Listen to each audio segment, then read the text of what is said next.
आकाशवाणी है। आज प्रस्तुत है सुश्री कौशल्या लिखित मूल तमिल नाटक पेरिविल और उरावु का हिंदी रूपांतर रिश्ते अपने पराए। हिंदी रूपांतरकार हैं श्री वी.आर. चंद्रशेखर। तो सुनिए ये नाटक रिश्ते अपने पराए। आज प्रस्तुत है इस नाटक की दूसरी और अंतिम कड़ी।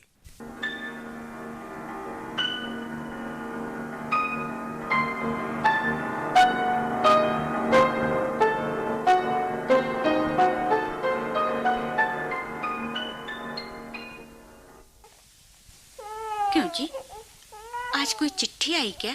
कैसी चिट्ठी? कल्पकम की शादी के बारे में। वे लोग लड़की देखने आए थे ना, उनकी कोई खबर? वो चिट्ठी उसे आए तो 10 दिन हो गए। लिखा है कि शादी का प्रबंध शुरू करो। 10 दिन हो गए और आपने मुझे बताया ही नहीं।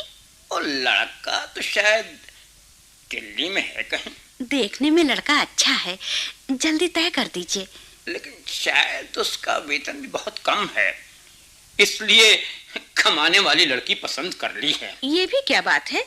दोनों का कमाना अच्छा है ना? वाह, हमारी बेटी कमाए और कोई नालायक उड़ाए। शादी के बाद वो पति है, अपनी पत्नी पर उसे पूरा हक है। सुना है कि उसके 4 भाई बहनें हैं और उस पर से बुढ़े माँ बाप हैं। मुझे रिश्ता पसंद नहीं। कोई अकेला लड़का इसी शहर में मिल जाए जो अच्छा कमाता भी हो तो तय कर दूं। अभी क्या जल्दी है? ये सब तो आप पहले ही जानते थे, फिर उन्हें बुलाया क्यों था? ज्यादा कमाने वाला दामाद होगा तो उसके मुताबिक दहेज भी तो देना होगा। कल ही शादी करने पर तुम तुली हो जैसे पैसों का ढेर जमा हो। पिताजी, लीजिए नाश्ता। सुशीला, अपनी दीदी से 5 रुपए तो मांग ला, वेतन मिलते ही वापस कर दूंगा। जी नहीं, मैं नहीं मांग सकती। क्यों? आपको पिछले हफ्ते ही तो वेतन मिला होगा। हिसाब मांग रही हो? जरूरत है तभी तो मांग रहा हूँ। अभी मुझे इस महीने का वेतन नहीं मिला, समझी? क्यों? 30 दिन मेहनत नहीं की, वेतन देते क्यों ही जगता है? अब लेक्चर मत छाड़ो। रुपए दोगी या नहीं? अभी लाती हूँ, मेरा और काम ही क्या है।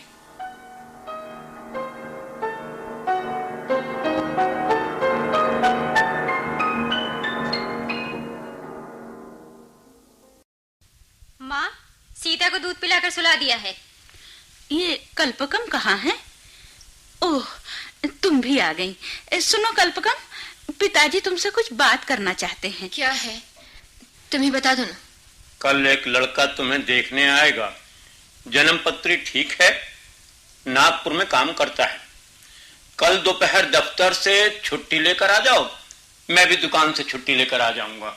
बस बंद कीजिए अपना ये नाटक। आगे मैं कुछ नहीं सुनना चाहती। इस घर के लिए अब दामाद की ही कसर रह गई है। हर साल इस घर में एक नया नमूना पैदा हो जाता है। कल्पकम, क्या बकती हो? आपकी धोखाधड़ी मैं जानती हूँ। आप शादी के नाम पर नाटक रचाते हैं। आप दिल से नहीं चाहते कि मेरी शादी हो। आप चाहते यह है कि मैं खुद ना कर दूं और आप बेफिक्र रहें। ठीक है, मैं कह देती हूँ, मैं शादी नहीं करूंगी। अब तो आप खुश है ना? कल्पकम, तुम्हें जरा भी तमीज नहीं है। माँ, तुम कुछ नहीं जानती। दीदी की शादी के बहाने पिताजी ने दुकानदार से कर्ज लिया है। अब दुकानदार दीदी से पूछ रहे हैं कि शादी कब है। कर्ज? किस लिए? कर्ज लेने वाला चुकाना भी जानता है। हर महीने मेरे वेतन से काट लेगा और क्या करेगा? आहा, आपको वेतन कहाँ से मिलेगा? आपको काम पर गए 4 महीने हो गए हैं। क्या?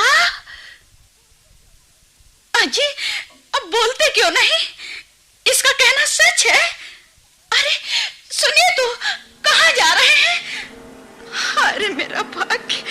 अरे सुनिए, अरे बिना खाए पिए कहाँ चल पड़े? सुशीला, सुशीला, उनको रोको, रोको ना, उनको रोको।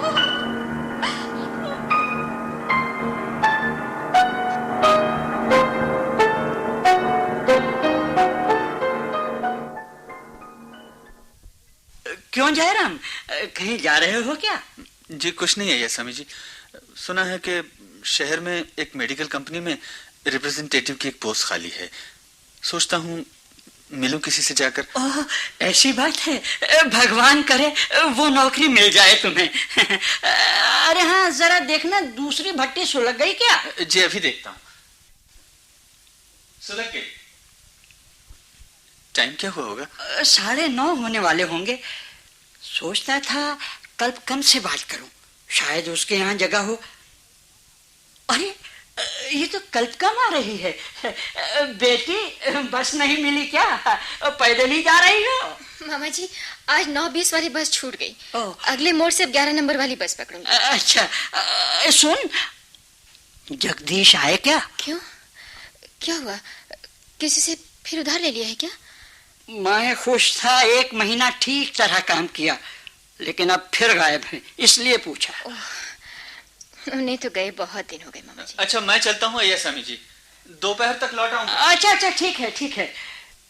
एक बात कहूँ बेटी, बुरा मत मानना। तुम्हें मालूम है या नहीं, सुशीला एक लड़के के साथ अक्सर घूमती है। एक दिन लड़का गली के मोड़ तक सुशीला को स्कूटर पर ले आया था। लगता है शाम को दोनों मिलते हैं। मुझे तो अभी मालूम हुआ।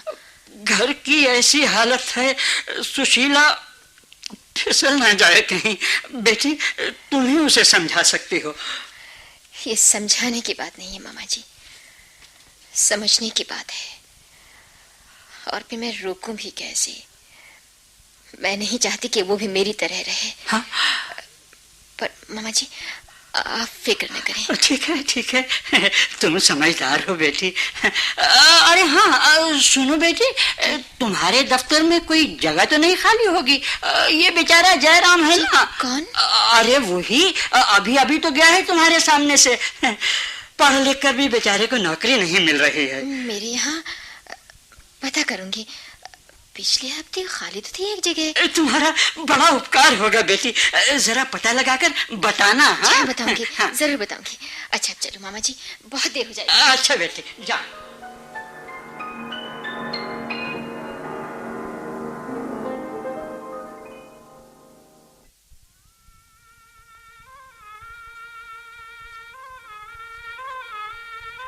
दीदी,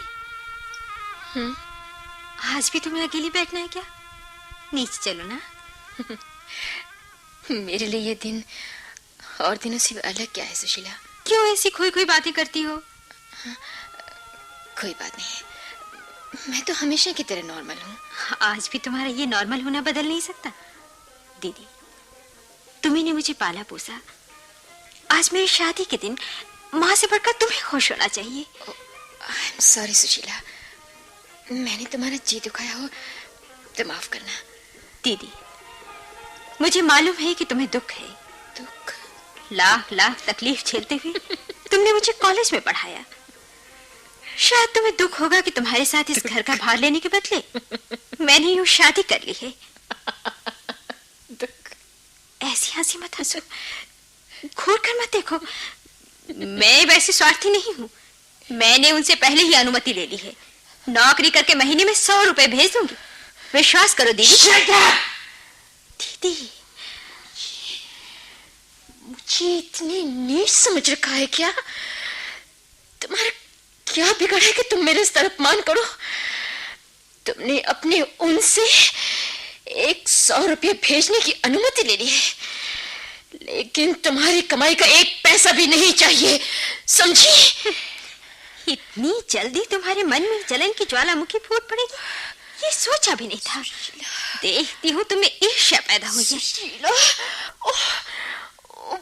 बहुत बहुत बोलने लगी हो तुम। दीदी, मैं जानती हूँ तुम्हारा मन उजड़ा रेगिस्तान है। शायद यही कारण है कि भगवान ने तुम्हारे जीवन को यूं उजाड़ रखा है। बहुत बहुत धन्यवाद। पूरे 18 बरस मेरे साथ पली बड़ी हुई और अब तुमने मुझे इतनी अच्छी तरह समझा, आंक रखा है, इस बात की बड़ी खुशी हुई। सुशीला, सुशीला, भगवान के लिए मुझे अकेले रहने दोगी? जाओ यहाँ से, चले जाओ यहाँ से, मैं कहती हूँ निकल जाओ यहाँ से।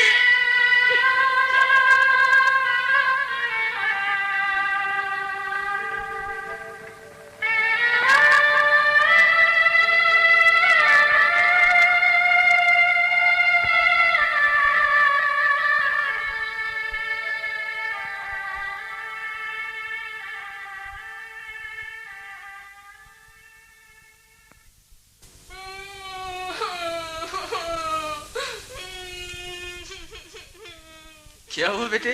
अरे गिर गई? नहीं नहीं नहीं, चुप हो जा, चुप हो जा। क्या हुआ सीता?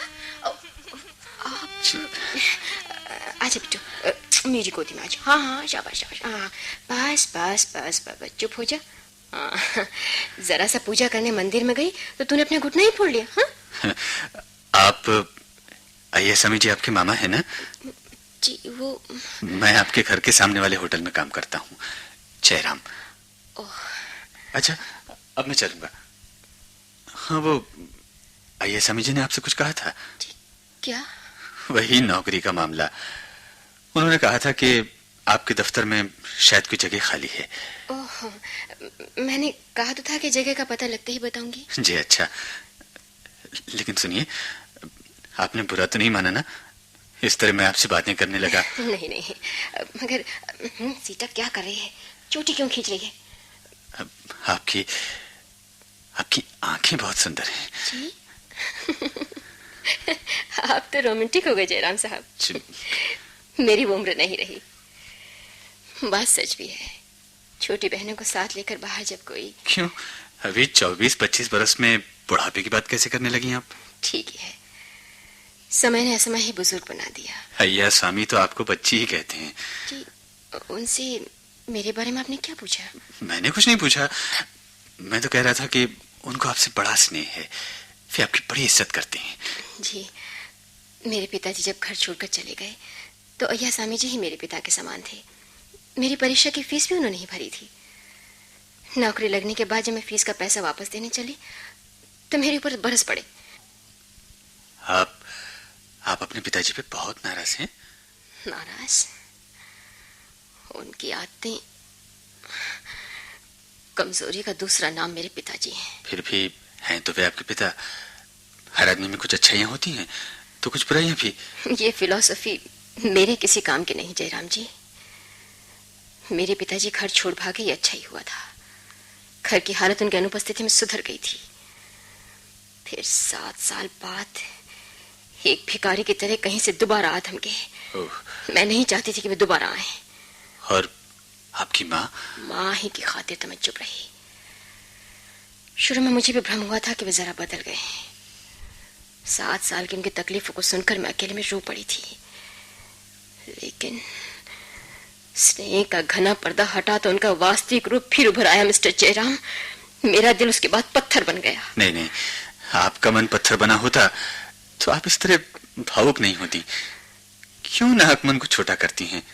इतनी खूबी से अपने कर्तव्यों को निभाने वाली और कोई नहीं होगी। भावुकता? भावुकता कभी थी, अब नहीं है। कर्तव्य पालन ही जीवन का एकमात्र अर्थ रह जाए तो नीरसता के सिवा कुछ नहीं बचता। कौन है मेरा? किसके लिए भावुकता को पालूं? बहन थी, जाते जाते जी को छेद गई। माँ है, उनके लिए मैं ठहरी रोटी कमाने वाली एक मशीन, बस और कुछ नहीं। कल्पकम जी, मेरा ख्याल है मैं चलता हूँ। मैंने नाहक आपका मन दुखा दिया। हाँ, छोड़िए, भूल जाइए वो सब। अच्छा हाँ, ठीक है, मैं पता लगाकर बताऊंगी अपने दफ्तर में। जी। अगर कोई वैकेंसी होगी तो। जी, शुक्रिया। हे भगवान। जी, क्या हुआ? पिताजी, मेरे पिताजी फिर आ गए। वो देखिए, दाढ़ी बढ़ाए हुए, फटे कपड़े, घर के ओढ़े तो जा रहे हैं। हे भगवान।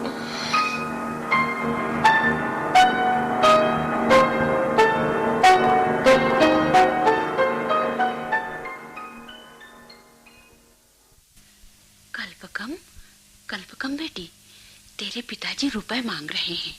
मैंने कहा कल्पकम बाहर गई है, अब तू अभी यहीं रहना, वो चले जाएं तभी नीचे उतरना। माँ, पिताजी वापस आए क्यों? बुलाया किसने?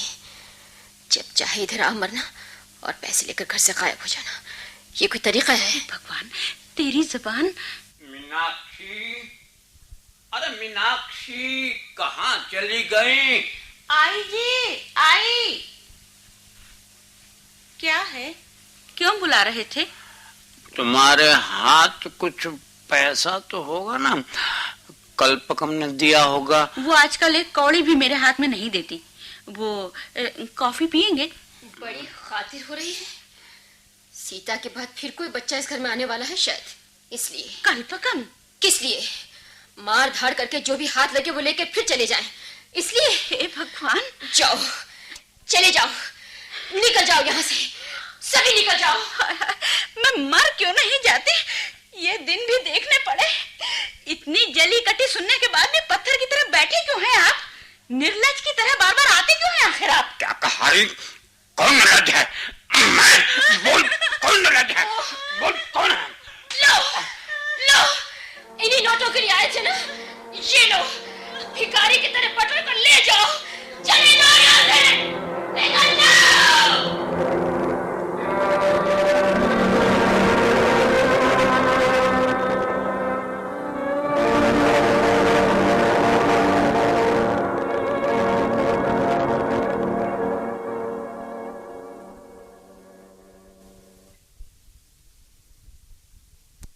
कल्पकम जी।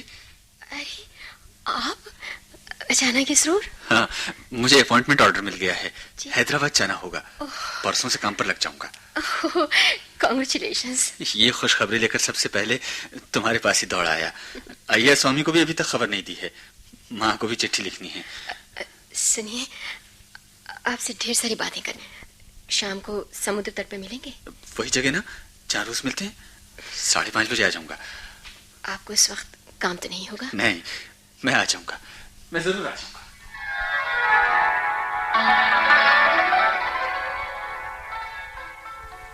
कल्पकम, नौकरी तो अच्छी मिली है, लेकिन तुमसे दूर जाने का बड़ा दुख है मुझे। उसकी कोई जरूरत नहीं। क्या क्या कहती हो? मैं भी आपके साथ हैदराबाद चलूंगी। कल्पकम? जी हाँ, मैं ठीक कह रही हूँ। मुझे कहीं भी नौकरी मिल जाएगी, माँ को पूरा वेतन भेज दूं तो काफी है। हर महीने वेतन की रकम में घर का खर्च चलाना पड़ेगा तो माँ को भी अकल आ जाएगी। पिताजी को अपने सर यूं नहीं चढ़ाएंगे। इससे बढ़कर मेरे लिए कौन सी बात हो सकती है कि तुम मेरे साथ चलोगी? लेकिन तुम्हारे माँ बाप इसके लिए राजी होंगे क्या? राजी? ऐसी बातों के लिए सबकी राजी और दुआ पाना संभव नहीं जयराम। हैदराबाद पहुंचने के बाद माँ को एक लंबी चिट्ठी लिखने का इरादा है मेरा। क्या तुम्हारी माँ ये धक्का सह सकेंगी? अब तक उनके लिए जीती रही, वो काफी है। अब मैं अपने लिए जीना चाहती हूँ जयराम। मेरी अपनी कोई जिंदगी नहीं है क्या? इस उम्र में एक लड़की की सीता हुई और अब फिर कुछ होने वाला है। नहीं, मैंने तो इस डर से पूछा कि कहीं तुम्हारा सुझाव तुरंत मान लूं तो तुम ये न कहो कि मैं स्वार्थी हूँ। अच्छा ये बताओ, यहाँ का इंतजाम कैसे करोगी? मेरी 4 महीने की छुट्टी है, छुट्टी मंजूर हो जाएगी, बाद में इस्तीफा दे सकती हूँ। मैं इस सारी बातों में तुमसे सहमत हूँ, लेकिन एक बार और अच्छी तरह सोच लो। अब सोचने समझने के लिए कुछ नहीं है जयराम। हाँ, खर्च के लिए आपके पास पैसा है क्या? वहां जाकर घर किराए पर लेना है। पूरे 30 दिन वेतन मिलने तक का खर्च चलाना होगा। खैर, मैं बैंक से पैसा निकालूंगी, यू डोंट वरी। कल चल देंगे, क्यों? हाँ हाँ हाँ।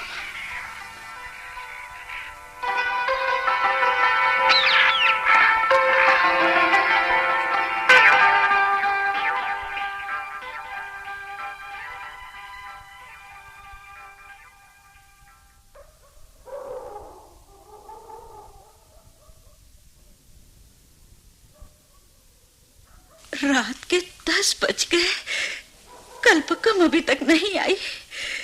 हे भगवान, हमारी रक्षा करो। मेरा मन जाने क्यों घबरा रहा है। हरी कल्पकम, हमें मस्तार में न छोड़ जाना। सीता के पिताजी भी इधर 4-5 दिनों से नहीं आए। हे भगवान, मेरे संकट हर लो। सीता, अरे मीनाक्षी, दफ्तर में तो कल्पकम है नहीं, अब कहाँ देखूं? अरे मन को छोटा मत करो, मेरा ख्याल है समझदार है लड़की, लौट आएगी। हाँ, एक बात कहूँ, वो आपके होटल में एक मूंछ वाला लड़का था ना? कौन? वैसे तो आजकल सब लड़के मूंछ रख लेते हैं। वही, वो पहले जिस लड़के के हाथ आपने मिठाई भिजवाई थी। ओह, वो जयरामन। बहुत अच्छे खानदान का है। हैदराबाद में उसे अच्छी नौकरी मिल गई है, आज ही सवेरे हैदराबाद गया है। ऐसी बात है। क्यों? कुछ नहीं, यूं ही पूछा। अच्छा, चलता हूँ, खबर करना। घर आना होता तो अब तक आ गई होती है। क्या कहूँ, हमारे तो भाग्य ही फूटे हैं। वो कोने में क्या पड़ा है? चिट्ठी लगती है। ये कब से पड़ी है यहाँ? माँ, मुझे माफ करना। जब तक तुम्हें ये पत्र मिलेगा मैं हैदराबाद पहुंच चुकी होंगी।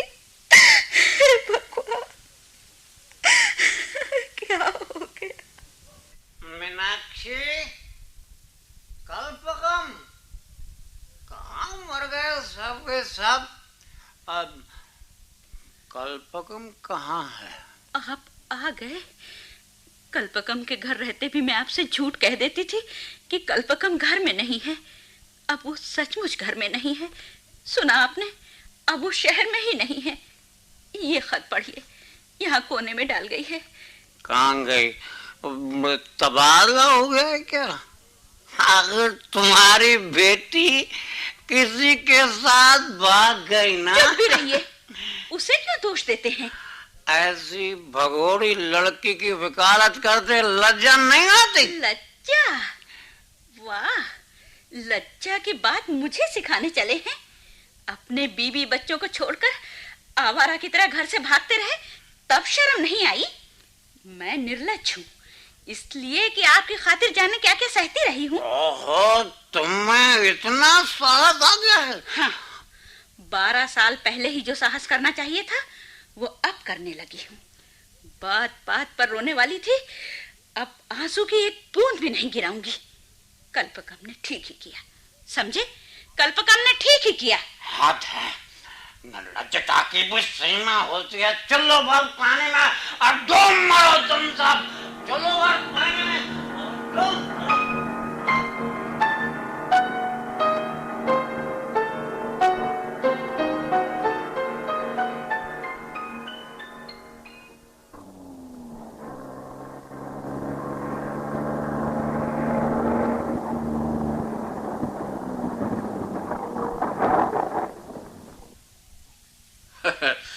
आइए, आपने इतनी देर कर दी। हाँ, मैरिज रजिस्ट्रेशन का सब इंतजाम कराया हूँ। दूसरी खुशखबरी, मेरे ही दफ्तर में तुम्हें स्टेनो की नौकरी मिल जाएगी। तुम पुरानी नौकरी से फौरन इस्तीफा दे दो। अच्छा, मेरे पिताजी, माताजी या तुम्हारे पिताजी का कोई खत आया क्या? मेरी बहन तुम्हें चढ़ाने को उतावली हो रही है। अरे, मैं बोलता ही जा रहा हूँ और तुम गुमसुम खड़ी हो। सुनिए, टैक्सी जरा भी रोक लीजिए। क्यों? बुरा मत मानिएगा, जाने किस भावुकता में बहकर आपके साथ यहाँ आ गई। अब शांत होकर सोचती हूँ तो लगता है मेरा वापस जाना ही ठीक है। कल्पकम, रेल का टिकट भी आपसे पूछे बिना ही कटवाया है। मेरा विश्वास है आप मुझे गलत नहीं समझेंगे। लेकिन आखिर बात क्या है? देर हो रही है, चलते चलते बातें करेंगे। टैक्सी वाले भाई, जरा ये अटैची रखना। कल्पकम, आखिर इतनी जल्दी क्यों? मान जाइए ना। जाना ही है तो कल भी जा सकती हो ना? नहीं, तब तक आपका प्रेम मुझे बदल देगा, इसका मुझे डर है। इसलिए अभी जाना है। आइए ना।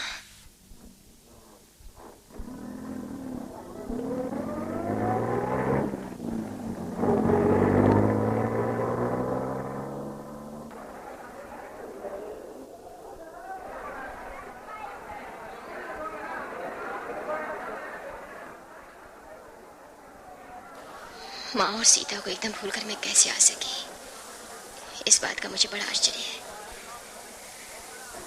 बेचारी माँ मेरी चिट्ठी देखकर तड़प गई होगी। रोना धोना तो उसका रोज रोज का काम है। ये सब पहले सोच लिया था ना। उस समय भावना के उतार चढ़ाव में ठीक ठीक सोच आंक नहीं सकी थी।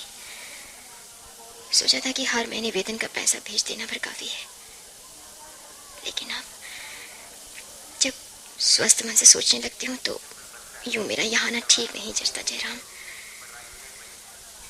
मेरी माँ भी तो सीता जैसी एक बच्ची ही है। मेरे पिता जैसे गैर जिम्मेदार आदमी से उनकी शादी हुई। जीवन में जुल्म ही जुल्म उसे सहना पड़ा, इसलिए वो बहुत कायर बन गई है। शादी के दिन ही उसकी आत्मा मारी गई। एक चिट्ठी भेजकर उन्हें यहाँ क्यों नहीं बुला लेती? माँ आएगी तो पिताजी भी आएंगे, कितनी ही समस्याएं उठेंगी। सच तो ये कि मैं यहाँ चैन से नहीं रह पा रही हूँ। हमारी हंसी खुशी में खलल पड़ रहा है जयराम। जब उनके साथ थी तब उनके बारे में कभी सोचा तक भी नहीं था। अब बात ही उल्टी हो गई है। हमेशा उन्हीं की याद बनी रहती है। तुम्हारी इच्छा ही मेरी इच्छा है कल्पकम, लेकिन मैं सुखी नहीं रहूंगा। मैंने भी कब कहा है कि तुमसे बिछुड़कर मैं चैन से रह सकूंगी, लेकिन अब हमें बिछुड़ना ही है। शायद एक होकर रहने के भी दिन आएंगे। सावधानी से जाना कल्पकम, वरना दुखी मत होना। सोचता हूँ वहां जाने पर कहीं तुम्हारी निंदा लोगों ने की। मुझे उसकी चिंता नहीं। जो कुछ सहा है वो सबसे ज्यादा ही है। जयराम, एक वचन दो। क्या? तो अपना ख्याल रखोगे और धीरे धीरे मुझे भुलाने की कोशिश करोगे? ऐसी बातें क्यों कहती हो कल्पकम? हम फिर भी तो मिल सकते हैं ना? शायद।